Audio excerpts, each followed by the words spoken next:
Palhetas. Distribuição Sinapse.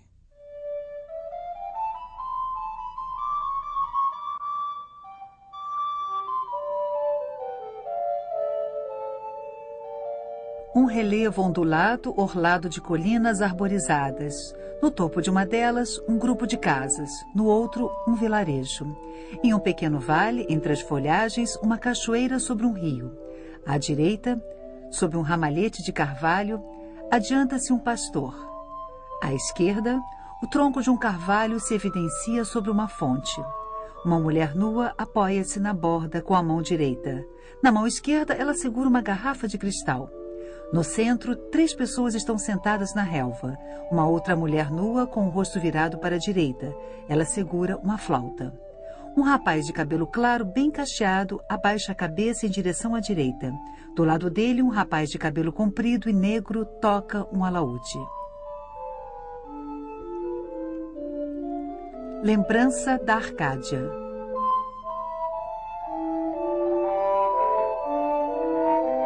O Concerto Campestre, cerca de 1510. Tiziano Vecellio, dito Tiziano, Pieve di Cadore, cerca de 1488, Veneza, 1576. Museu do Louvre, Paris.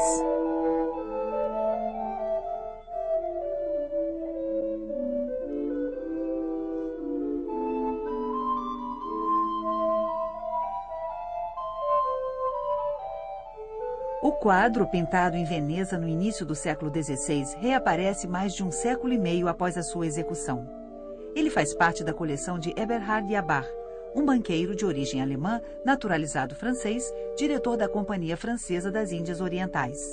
Os maus negócios obrigam o banqueiro a se desfazer de sua coleção. Em 1671, Colbert compra por conta de Luís XIV um quadro e mais de 5.000 desenhos. Primeiro pintor do rei, Charles Lebrun, faz, em 1683, o inventário dos 426 quadros que pertenciam então ao monarca. O Concerto Campestre figura sob o número 205, com o título Pastoral, e uma atribuição a Giorgione. As telas costumavam ser integradas aos lambris e, assim, ampliadas ou diminuídas conforme o caso. Colocado nos aposentos do Grande Delfim, em Versalhes, o Concerto Campestre decora o Salão Dourado entre um Rafael e um Tiziano. Com a morte de Luís XIV, a tela é levada para a mansão do Duque d'Antin, em Paris, filho da senhora de Montespan. Ele volta para Versalhes em 1763, sendo colocado na reserva da superintendência do castelo. Ele é enviado ao Louvre em 1792. Continua sendo atribuído a Giorgione, mas doravante sob o título Concerto Campestre.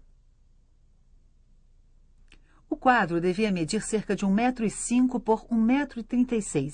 Em 1683, ele media 1,30 m por 1,46 m.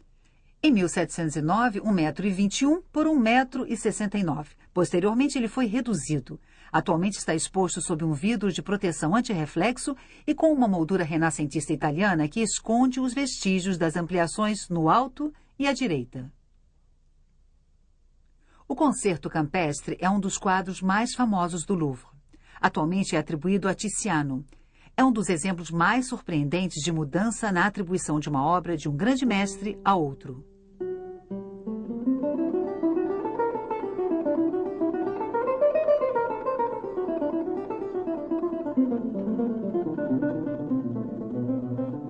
Os pintores venezianos são os primeiros a trabalhar com a tela esticada sobre uma armação, meio de suporte que se populariza por volta do final do século XV.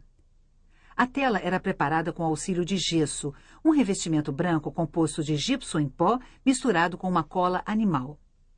Esta camada era tingida de castanho avermelhado para se obter uma superfície neutra à imprimadura. Na imprimadura, um esboço rápido era delineado, quase sempre com um pincel, com a ajuda de um pigmento um pouco mais escuro. Depois, a composição era esboçada de forma fluida, por intermédio de um branco ou de um cinza bem claro. As sombras eram deixadas na cor do fundo. Esta camada inferior tinha uma grande importância. Quando ela ficava bem seca, o pintor aplicava, sobre certas superfícies, finas camadas de pigmentos puros, bem diluídos em óleo e transparentes.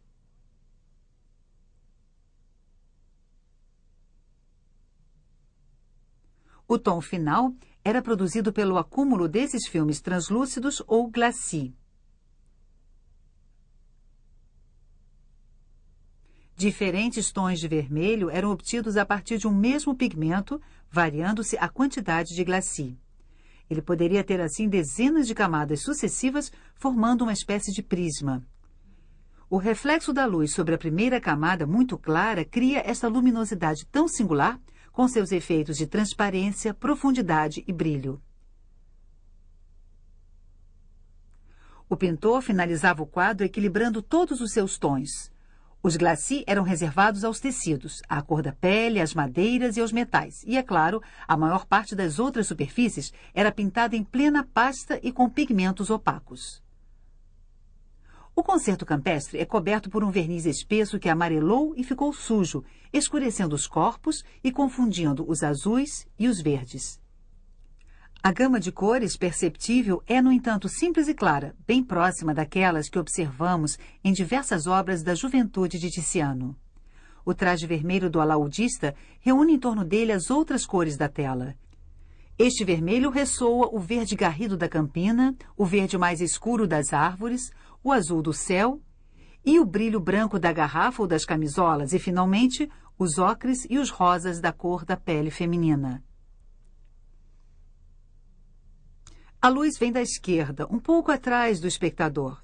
Ela bate na borda do poço. Ela toca também a colina em segundo plano, e as cabeças escuras dos dois rapazes se destacam sobre um fundo claro. Mas estas modulações não são oposições bem definidas. Aqui e lá, o claro e o escuro se opõem e um pouco mais além se fundem. Os mesmos princípios valem para o pastor que passa de uma campina clara a outra, contornando o escuro bosque de árvores. Por fim, a luz ilumina o lado esquerdo das casas e doura as folhagens. É, segundo o que parece, uma luz de fim de tarde no verão.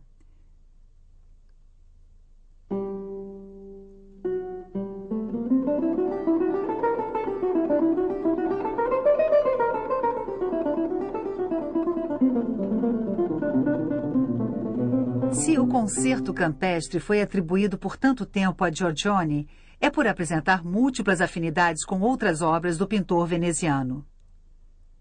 Le Crépuscule,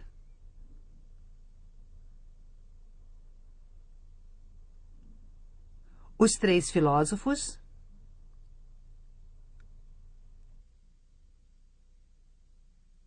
A Tempestade. Os quadros formam composições enigmáticas em que os sujeitos ocultos dividem os especialistas, como em diversas obras de Tiziano. Giorgione dá um grande espaço à paisagem, que participa de uma espécie de meditação filosófica e poética, tema que se encontra também nas obras de Tiziano. Por fim, Giorgione faz uso também de pastores, músicos e mulheres de formas generosas. Giorgione e Tiziano trabalham juntos nos afrescos da fachada do Fondaco dei Tedeschi, em Veneza, no ano de 1508. Giorgione tem 31 anos, Tiziano, 20 e poucos.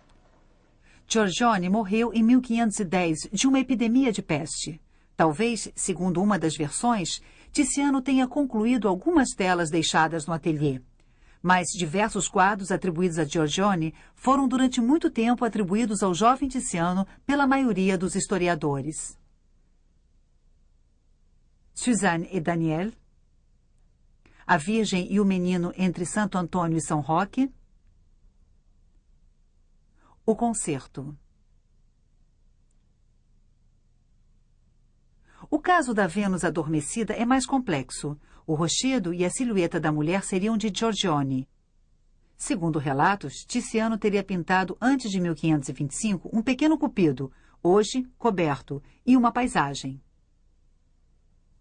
Tiziano reutiliza essa mesma paisagem em Noli me tangere.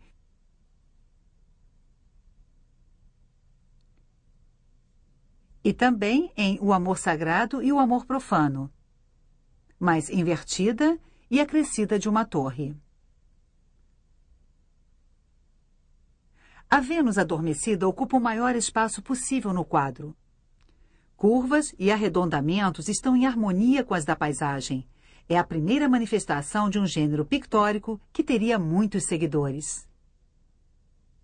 Tiziano, que se prende à Vênus adormecida ao ponto de parafraseá-la,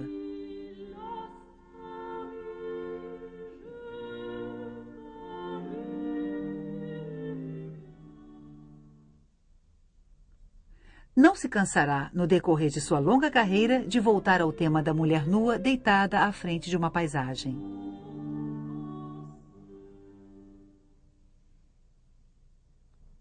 Em 1919, Louis Urtic reúne um certo número de indícios a favor de uma atribuição do concerto campestre a Tiziano. Um desenho do British Museum mostra um casal de músicos. Na silhueta da mulher, reconhecemos a flautista do quadro. Observou-se que a mulher não foi desenhada com a mesma tinta. Talvez se trate de um desenho preliminar de Giorgione, conservado e finalizado por Tiziano. A outra parte do desenho conserva o estilo de Tiziano, que reutilizaria anos mais tarde o Cordeiro Adormecido em seu São João Batista. O rapaz loiro de cabelo comprido reaparece em várias obras de Tiziano, particularmente nos afrescos de Pádua, feitos em 1511, logo depois da morte de Giorgione.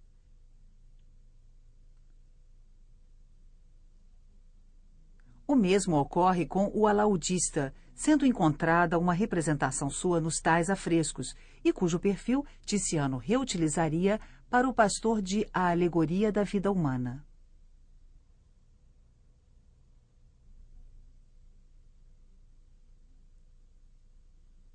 E também para um personagem de Suzanne e Daniel.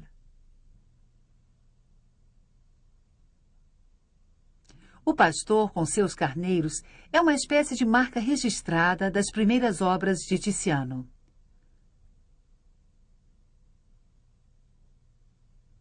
Noli me tangere,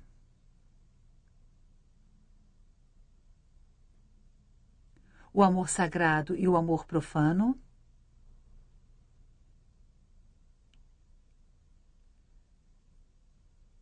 A Virgem e o Coelho, A Alegoria da Vida Humana.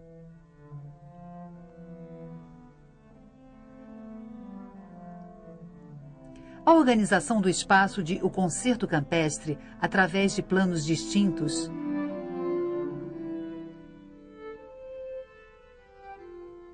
é muito semelhante àquela que se observa em outras obras do jovem Tiziano, como A Alegoria da Vida Humana, ou ainda Noli me tangere.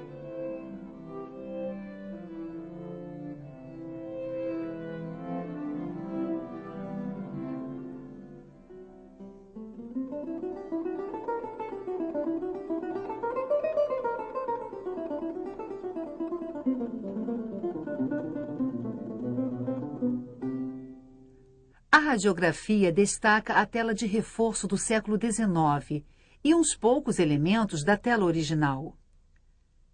A densidade da pintura é muito fraca. O quadro foi composto com a ajuda de finíssimos glacis coloridos. Mas no lado esquerdo da tela, a espessura do pigmento é o mais importante. A silhueta da mulher em pé encobre uma primeira versão bem diferente. Originalmente, a mulher era representada de frente, as pernas paralelas, o rosto voltado para o grupo central e o braço esquerdo erguido em direção ao grupo. Esta silhueta traz uma comparação com uma outra pintura de Tiziano, O Amor Sagrado e o Amor Profano. A mulher, à direita, tem uma posição semelhante e oferece uma taça. Talvez Tiziano tenha aproveitado este mesmo desenho de base. Mas a silhueta lembra também uma gravura de Marcantonio Raimondi, de 1508, inspirada em uma obra desaparecida de Giorgione, intitulada A Primavera. Parece que a primeira personagem de O Concerto Campestre tinha a mesma forma da cabeça, o mesmo corpo opulento, todavia a posição dos braços exatamente inversa. Talvez ela carregasse recipientes semelhantes. Na realidade, a radiografia mostra em uma posição inferior uma estrutura redonda que poderia ser a abertura de um recipiente. Talvez existisse ali o esboço da posição original da mulher em pé. Ela seguraria com a mão direita a jarra, cuja água despejava no chão. O negativo mostra também uma outra posição da mão e da jarra. O pintor posicionou o braço esquerdo da mulher em direção à esquerda do espectador. Ao mesmo tempo, ele mudou a direção da cabeça, virada então para a fonte. O braço que antes segurava a jarra não foi alterado, mas a mão se apoia na beira da fonte. A jarra passou para outra mão. A posição original, dentro demais do poço, com certeza não foi do agrado do pintor. Assim, elevou o antebraço e o punho em um gesto bem mais elegante, e a cabeça foi deslocada pela última vez. A torção do busto corresponde a uma torção inversa dos membros inferiores. A perna esquerda da mulher passa atrás da direita. Uma parte das modificações pode ser notada por simples fotos em infravermelho. O traço original da perna esquerda é visível na relva e na ponta do traje do alaudista. É possível notar também a posição intermediária do braço e a segunda posição da jarra. O mesmo negativo mostra uma rede de linhas finas. O personagem foi passado a limpo a partir de um desenho, segundo o método tradicional de quadrículos. Mais aprimorada que a simples fotografia, a técnica de reflectografia em infravermelho permite analisar, com o auxílio de uma câmera de vídeo, a reflexão da luz sobre camadas mais ou menos profundas de pigmentos. É possível notar em alguns lugares o primeiro desenho feito com pincel na imprimadura, ou ainda observar um arrependimento na posição do pé do pastor.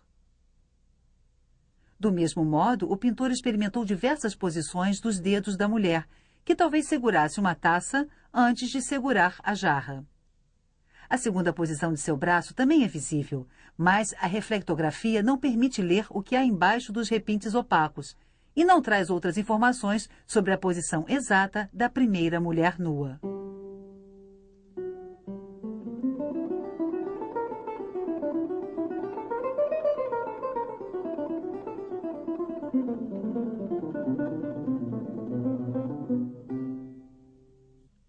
Estamos em uma colina, o sol se põe à esquerda, atrás de nós.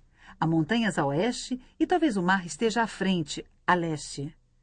A paisagem representada é certamente uma região do interior de Veneza, talvez a mesma região de Treviso, cujos vales amenos eram muito procurados no verão pelos venezianos. O rapaz de cabelo encaracolado está descalço. Veste uma camisa simples e um casaco de couro.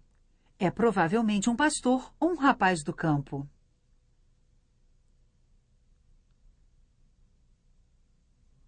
O alaudista usa uma boina de veludo vermelho amarrada com um laço preto, que combina com seu pequeno manto. Este tipo de boina aparece em outros quadros de Tiziano. A roupa de seda é tingida de vermelho de kermes. Esta cor era sinal de luxo, assim como a camisa fina bordada e o modelo de mangas bufantes. O rapaz usa calzes, meias bicolores que indicam que talvez ele pertença a uma confraria, a Companhia della Casa. Estes grupos de 3 rapazes pertenceriam a uma espécie de ordem da cavalaria. Eles se dedicariam à música e acompanhariam diversos eventos da vida veneziana. O rapaz de vermelho veio da cidade e trouxe com ele um instrumento de música caro e frágil, que contrasta com a simples flauta pastoral nas mãos da mulher. O alaúde de 5 cordas duplas, acrescidas de uma prima, é um instrumento frequente nas imagens venezianas da época. E uma das 2 mulheres, embora nua, exibe também as marcas da moda aristocrática. Cabelos presos em coque por um leve véu de seda pendendo sobre os ombros. Mas por que estas moças nuas estariam no campo ao lado de homens vestidos que parecem ignorá-las? Por que a flautista está nua e sentada em uma posição tão desenvolta? O que faz a outra mulher de aparência mais nobre?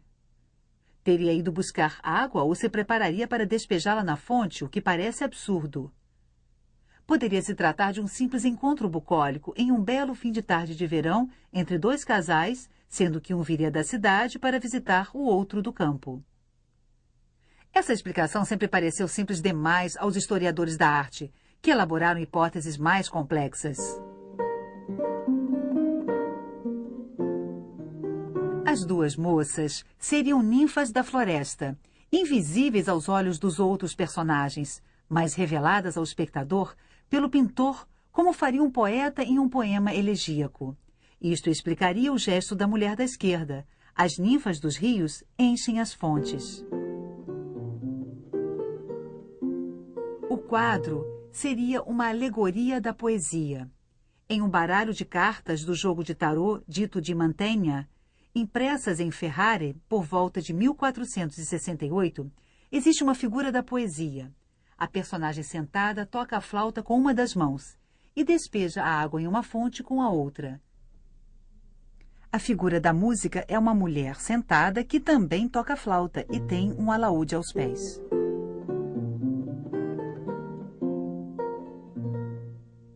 A mulher da fonte poderia ser também uma referência ao signo zodiacal Aquário, símbolo do tempo que passa e da brevidade dos prazeres. Ele apresentou igualmente em O Concerto uma ilustração dos comentários de Marcille Fissin sobre o banquete de Platão. Os dois aspectos do amor seriam simbolizados pelos dois jovens, contrastados por seus trajes. Quanto às duas moças, elas representariam a natureza dupla de Vênus, terrestre e celeste. Uma está sentada desajeitadamente na própria terra, a outra se eleva, equilibrando-se em um pé. E o concerto seria, na verdade, uma alegoria do amor e da beleza. Inúmeras representações astrológicas ilustram a dupla natureza de Vênus e de seus protegidos, quase sempre sob a forma de grupos de músicos e de banhistas junto à fonte. Veneza, no início do século XV, tornou-se a capital europeia do livro impresso. Clássicos gregos e em latim eram editados, além de alguns livros em italiano. Os manuscritos eram raros ou de difícil acesso. Doravante, os livros estariam na residência de todos os literatos. Muitos quadros de Tiziano são inspirados em escritos antigos. Assim, ele tenta reinventar quadros célebres da antiguidade, desaparecidos, mas descritos pelos cronistas. A embriaguez dos Andrianos, ou ilustra ainda as cenas mitológicas descritas pelos poetas, principalmente por Ovídio. Baco e Ariadne, Vênus e Adonis. Aliás, Tiziano reutiliza a famosa frase de Horácio, ut pictura poesis, a poesia é como a pintura, e se refere aos seus quadros como poesia.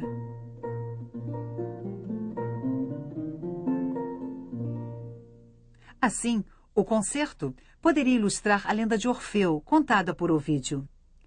Tendo perdido Eurídice para sempre, Orfeu resolve se consagrar ao amor dos jovens rapazes. Uma parte da lenda diz que Orfeu se apaixonou pelo jovem Calais. Isto provoca a ira das mulheres trácias que o matam.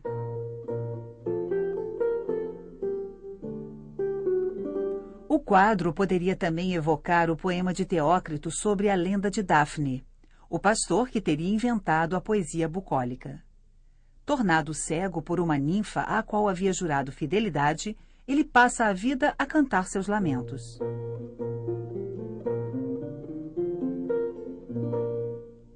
Da mesma forma, o quadro poderia ilustrar várias passagens das bucólicas de Virgílio, em que os pastores de uma Arcádia feliz dialogam e cantam.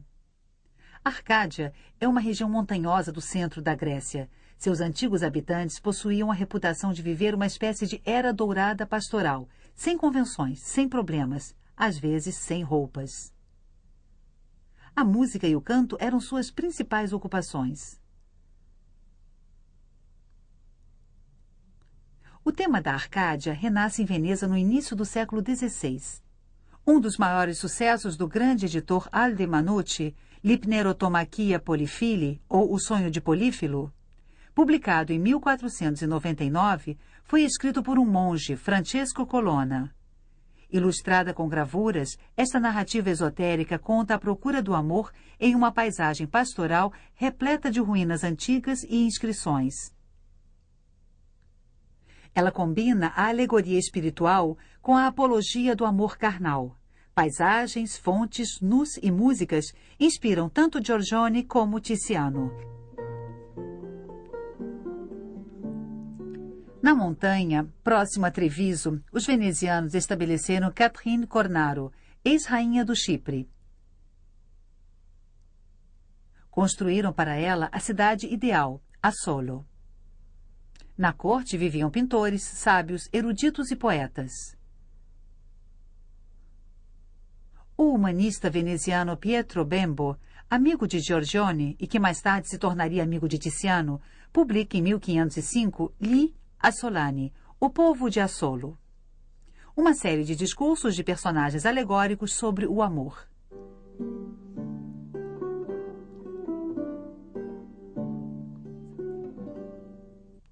Na mesma época, circula outro grande sucesso literário, um poema do napolitano Jacopo Sannazaro, A Arcádia, escrito em italiano, mas inspirado em Virgílio. Em um trecho, o narrador sincero dialoga e toca lira com um pastor, Carino. Vários elementos do poema poderiam corresponder ao quadro. Virgílio imaginava sua Arcádia nos campos de Mântua. Os venezianos a situam nas montanhas do Vêneto. Eles imaginam um retorno à Era Dourada, longe da civilização nociva. Na Arcádia veneziana, os músicos, os poetas e os pintores formam uma elite espiritual. O quadro ideal une então a música, o amor e a natureza.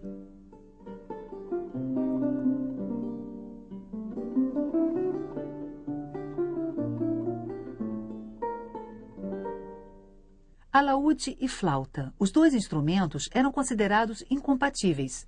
Talvez estejam presentes justamente para representar uma oposição entre a flauta e o alaúde, o masculino e o feminino.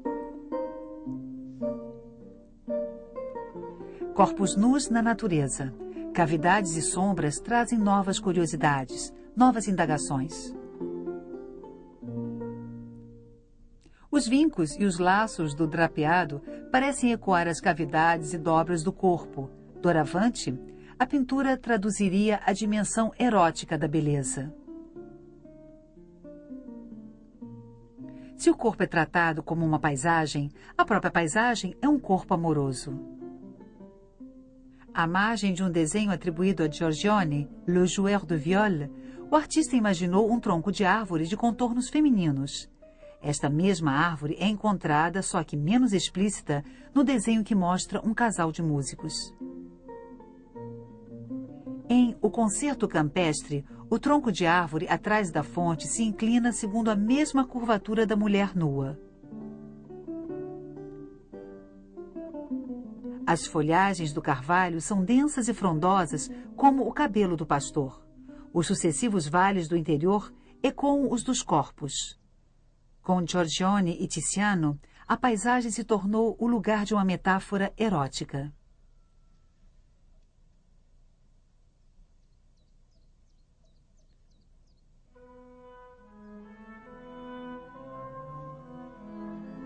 Objeto de fascinação por parte dos visitantes, o Concerto Campestre é também um quadro mítico para os pintores. Eu também, na Arcádia, é a frase que os pastores e as pastoras de Poussin decifram neste antigo sarcófago.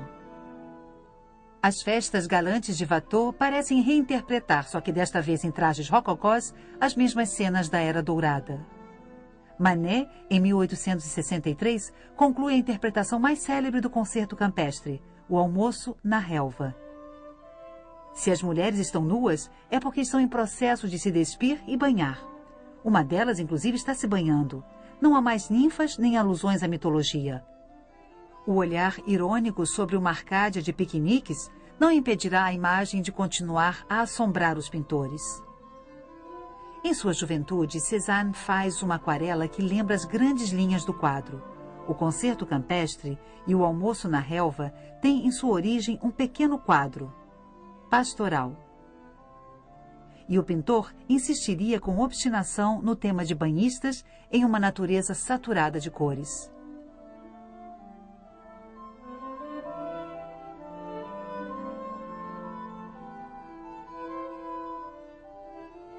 Como Matisse, que o retoma e o desenvolve, nomeando-o de forma explícita: luxo, calma e voluptuosidade. Pastoral. Le bonheur de vivre. A imagem nasceu no começo do século XVI. Talvez já seja a ilustração de uma ideia antiga. Ela continua a viver na história das formas como lembrança de um sonho frágil, mas obstinado.